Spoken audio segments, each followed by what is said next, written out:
भाई इस समय रात के 1:30 बज रहे हैं और one piece chapter 1150 finally drop हो गया and your good friend Swastik Shukla is here to cover it. Chapter चालू होता है यामाटो की जर्नी खत्म होने से। यामाटो जो पूरे वानों में घूम घूम के अलग अलग जगह जाके नए नए लोग से मिल रहा है, कभी बच्चे किडनैप करने वाले लोग को पकड़ रहा है, तो कभी अल्टी और पेज वन और हुजू से मिल रहा है। उसकी जर्नी खत्म होती है, वो यासुई की तलवार लाके श्राइन पे वापस रख देता है। उसका काम तमाम, फाइनली ये कवर स्टोरी खत्म हो रही है। पिछले 50-60 पेज से चले जा रही है भाई। अब आते हैं चैप्टर में, तो उनको याद नहीं हो तो पिछले चैप्टर में गुंको के अंदर ईमू आ गया था भाई। बहुत टाइम से ये चल रहा था कि गुंको में कुछ तो बात अलग है, उसकी दोनों आंख अलग कलर की है, एक आंख ईमू जैसी है। क्या ये ईमू की वेसल है कि ये क्या है? क्योंकि उसके आगे सेंट नाम भी नहीं लगता है बाकी होली नाइट्स और बाकी सारे सेलेस्टियल ड्रैगन्स की तरह। तो उसके बारे में कुछ तो अलग था और बहुत सारी थ्योरीज चल रही थी कि वो रेवोल्यूशनरी आर्मी का पार्ट है, कि वो सेम गॉगल्स पहनती है कुमा की वाइफ की तरह, बॉनी की माँ की तरह। पूरी ब्लैक लाइटनिंग इधर उधर फेंका रही होती है। सबके सब शॉक है, even the holy knights along with the giants सब शॉक्ड खड़े हुए हैं आइलैंड पे। ईमू पूरे आइलैंड पे कॉन्करर्स हाकी का शॉकवेव मारता है। बाय द वे जो बच्चे बहुत सारे जो कैप्चर्ड थे वो सब फ्री हो चुके। गुंको अब जा चुकी है, उसकी एरो गाइड नहीं कर रही है उन लोग को। वो सब फ्री हो चुके हैं, अपने माँ बाप को खोज रहे हैं, माँ बाप अपने बच्चों को खोज रहे हैं। यही सब चल रहा है भाई इन लोग में। कुंभ मेला चल रहा है यहाँ पे। तब तक आधे लोग उसमें से बेहोश हो जाते हैं कॉन्करर्स हाकी से, और तुमको दिखता है ईमू ऐसा हवा में फ्लोट कर रहा है। आई मीन सॉर्ट ऑफ ईमू पहली बार हम लोग को फर्स्ट अपीयरेंस मिला है एक तरीके से। वो हवा में फ्लोट कर रहा है, उसका बड़ा बड़ा बैटविंग टाइप का पंख है, हाथ में ट्राइडेंट है उसके, एक पूंछ है उसकी डेविल वाली। भाई क्लासिक डेविल अपीयरेंस जो कपहेड या पुराने एनिमेशंस में तुमको देखने मिलता था, एकदम वैसे टाइप का अपीयरेंस है उसका। भाई लोग उसको देख के पूरा परेशान है कि साला ये कौन आ गई जो हवा मोड़ने लगी। अभी तो ये अलग थी भाई, इसके मुंह पर पट्टी बंधी हुई थी। खैर ईमू किलिंगम को बोलता है कि भाई किलिंगम जो तुम ये सब बनाए हो, सब नाइटमेयर जो घूम रहे हैं पूरे आइलैंड पे, कोई काम उनके हैं कि ऐसा ही है आके बना दिए हो कुछ भी? किलिंगम बोलता है नहीं नहीं नहीं भैया, ऐसा कुछ नहीं है, बहुत काम किए हैं सब भाई। जो नाइटमेयर होल्स में छोड़े गए हैं पूरे आइलैंड पे, वो जितने भी लोग आइलैंड पे हैं उनके जो भी नाइटमेयर्स होंगे उनको लाते रहेंगे उस आइलैंड पे बार बार बार बार। और ये सब ड्रीम क्रिएचर्स है, they do not have a concept of death, मतलब ये कभी मर नहीं सकते। तो बेसिकली इन्फिनिट रिस्पॉन और इन्फिनिट सप्लाई हो गया उनके पास इतनी बड़ी आर्मी का। ईमू अब लीडर भी आ गया है उनके पास। तो भाई ईमू बोलता है ठीक है, और बोलता है सॉमर्स को बेटा तुम बच्चों को संभालो, बच्चों को हटाने से बच्चों की बात नहीं है। और तुमको बोले साला बच्चों का 2-4 संभालो, उतना नहीं संभाल पाए तुम। हाँ बाय द वे सॉमर्स जिंदा है भाई, मुझे भी लगा था और तुमको भी लगा था, स्ट्रॉ हैट्स को भी लगा था कि स्कॉपर गवान उसका काम तमाम कर दिया है। लेकिन ये लोग भी शौक में, मैं भी शौक में हूँ कि ये साला अभी तक जिंदा है। तो ईमू अपना वो जैसे जिसपे लोग सामान वामान नहीं करते सेंट सैटर्न जिसपे वो सर्कल पे आए थे उस पे उड़ रहा होता है, और सारे स्ट्रॉ हैट्स देख रहे हैं। जिनने बोल रहा है लड़की थोड़ी अलग तो नहीं दिख रही है, पहले थोड़ी अलग थी कि मैं ही बोल रहा हूँ। तो और ये सब आपस में कुछ बात कर रहे हैं। रॉबिन को लगता है कि भाई ये लोग बतियाते रहेंगे दिन भर, क्योंकि उसको लाइब्रेरी बचानी है भाई। एक शॉट पे दिखता है यहाँ पे घर कुछ लाइब्रेरी टाइप पे कुछ जल रहा है। ऑब्वियसली भाई ओहारा से वो देख के आई है, उसको भाई ये नहीं होने देना है यहाँ पे दोबारा। और भाई ब्रुक को देखो भाई, ब्रुक की शक्ल देखो भाई, उसका पसीना छूट गया है भाई, उसकी फट गई है भाई।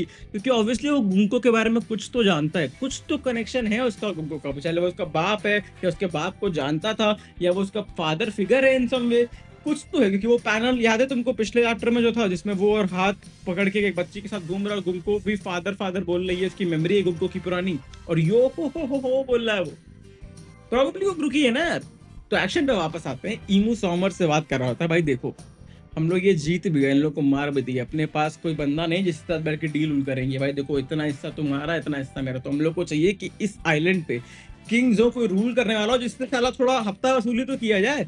तो ये बात बोलता है सॉमर, हाँ सही बात है यार, राजा वाजा के बिना तो क्या ही प्रजा होती है, आइलैंड का हम लोग किसी किंग बनाना पड़ेगा। तो ईमो सीधा सा काम करता है। डोरियो ब्रोगिस को अटैक करने आ रहे होते हैं, वो उन लोग को बोलता है शेक्सपियर बन के, I command thee to seize this country, पूरी देश पे कब्जा कर लो तुम लोग मेरे बिहाफ पर, तुम लोग इसके किंग बन जाओ डोरियो ब्रोगी। बाय द वे मैं एक चीज मेंशन करना भूल गया, तुमको सॉमर्स का हाथ दिख रहा है यहाँ पे कैसे कटा फुटा अजीब सा है, मतलब ये ईमू की पावर लग रही है मुझे। समझ रहे हो कि किसी तरीके से उसका हाथ जिंदा कर दिए वो, लेकिन भाई गवान डैमेज तो करके गया है।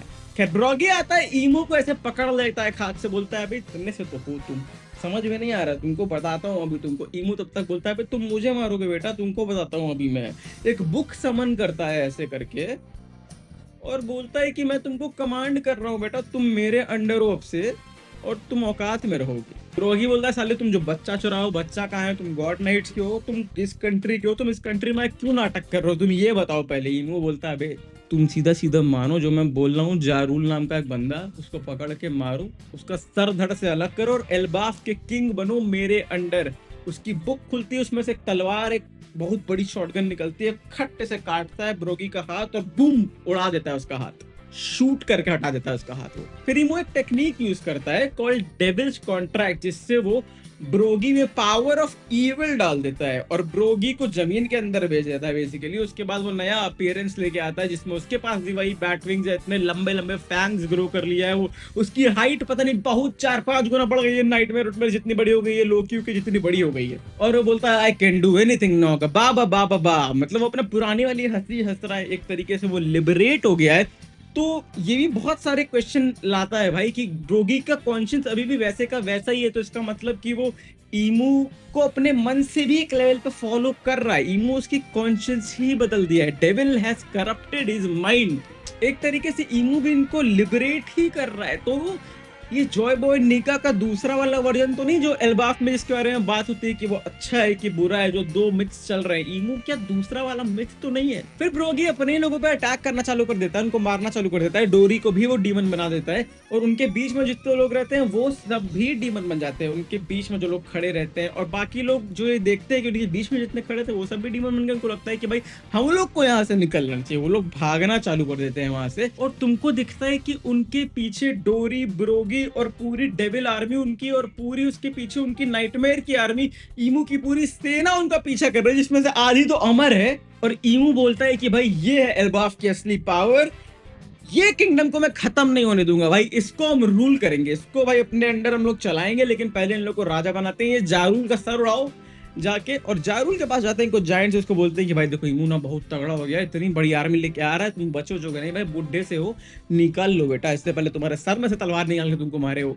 जारूल बोलता है बेटा तुम क्या समझे हो, don't say this to a proud warrior.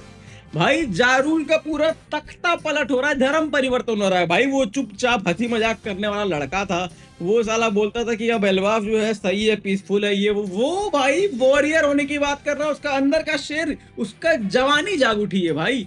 और ये देखने मिलेगा अगले चैप्टर, तो चैप्टर यहीं खत्म हो जाता है, पर अगले हफ्ते कोई ब्रेक नहीं है। और उससे याद आया भाई, बीच बीच में ब्रेक में चैप्टर में तुमको गुंको की शक्ल दिखेगी भाई, क्लोजअप, कुछ बोल नहीं रही, बस 2-3 जगह आ रही है, और मतलब उसमें तुमको लगेगा कि ये शायद अग्री नहीं करती है पूरा जो भी हो रहा है। बीच बीच में ईमू के अंदर गुंको भी आ जा रही है थोड़ा थोड़ा, वो अपने आप से उसको काउंटर करने की कोशिश कर रही है, उसको शायद सही नहीं लग रहा है ये। मुझे हमेशा से लगता है कि गुंको अच्छा कैरेक्टर बन जाएगी बाद में, तो यार ये कुछ तो है ये चीज। और एक और चीज भाई, ये जो डोरी और ब्रोगी का पलटना वाला चीज है ना, ये मैंने पिछले वीडियो में बोला था, लेकिन इसको फोरशैडो बहुत पहले कर दिया था ओडा ने। जब ये लोग एल्बाफ आ रहे होते हैं, शिप पे रहते हैं, जो लोग सेलिब्रेट कर रहे होते हैं, तब लूफी बोलता है डोरो ब्रोगी से कि I will become the pirate king even if you are with me और अगेंस्ट मी, मतलब चाहे तो मेरा साथ तो है ना, तो मैं पायरेट किंग बन के रहूंगा। और मतलब ये क्यों ही बोलेगा, अनलेस ये फोरशैडोइंग नहीं कि वो लोग अगेंस्ट हो जाएंगे उसके। ऑल्सो कोई 600 ऑल्सो आई थिंक चैप्टर 613 या 33 किसी में, तो डोरो ब्रोगी एक कवर पे रहते हैं और उस पे लिखा रहता है फ्रेंड्स और फो। तो भाई ओडा कोई सारी चीजें पता होती है भाई, छोटी छोटी चीजें जो करता है ना भाई ओडा, वो देख के मजा ही आ जाता है भाई। पर भाई पर्सनली ईमो कुछ नेक्स्ट ही लेवल पे कुछ अलग ही कर रहा है भाई, मैं ऐसा कभी कुछ देखा ही नहीं हूँ वन पीस में। साला बुक आ रही है, तलवार निकल रही है, बंदूक, कुछ भी हो रहा है, डीमन में कन्वर्ट हो जा रहे हैं लोग, इन्फिनिट रिस्पॉन आर्मी है, कैसे लड़ेंगे इससे भाई। ये कोई डेविल फ्रूट है, वो सी डेविल है, प्रॉब्ली ईमू ही सी डेविल है। जो थ्योरी चल रहा था कि ईमू को उल्टा करोगे तो वो ओमी होता है, जो सी, और साबो की छाती में जो तीर लगता है वो भी एक्चुअली ईमू की पूंछ रहती है, जो कि वो असली में डेविल है इसलिए। और जब वो टाइम स्किप के बाद सेटन को समन कर रहे होते हैं तो यही वाला सर्कल बनाते हैं और ब्रुक समन हो जाता है गलती से, और ईमू भी यही सर्कल पे घूम रहा है। तो ईमू डेविल ब्रुक का ऑलरेडी कनेक्शन है कुछ होली नाइट से, ये कुछ बहुत ही स्ट्रॉन्ग चीज चल रही है यहाँ पे, बात मानो।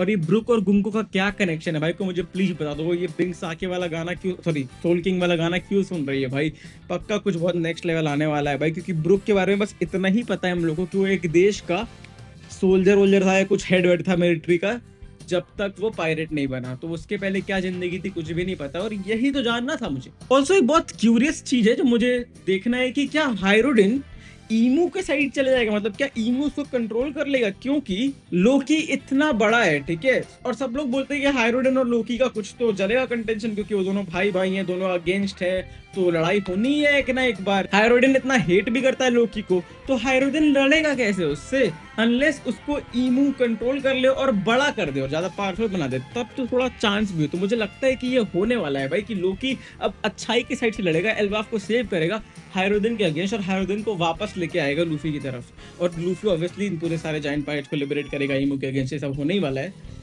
तो I am very excited to see कि आगे क्या होगा एल्बाफ में। एल्बाफ मेरी पूरी एक्सपेक्टेशंस एक्सीड कर दिया है ऑनेस्टली भाई, चाहे वो लोर को लेके हो, म्यूरल वाला सब आना, वो 3000 ईयर ओल्ड कैसल आना, सब कुछ आना, या फिर वो मतलब ईमू की अपीयरेंस हो जाए, लोकी और पूरे जायंट्स के बारे में जानने का हो जाए, पावर सिस्टम, स्केलिंग, फाइट्स, हर चीज में एल्बाफ बहुत सही जा रहा है भाई। और मतलब एगहेड की फास्ट पेसिंग के बाद ये जो स्लो और मिक्स सी पेसिंग है ना एल्बाफ की, मजा ही आ जा रहा है देख के। तो that was my analysis, that was the end of this chapter भाई। और I don't know ये वीडियो सुबह आएगा कि अभी आएगा, पर जब भी आएगा लाइक दबा देना, सब्सक्राइब कर देना, और मिलते रहेंगे इंडियन नर्ड क्लब पे with more one piece content, more anime content, more just content in general.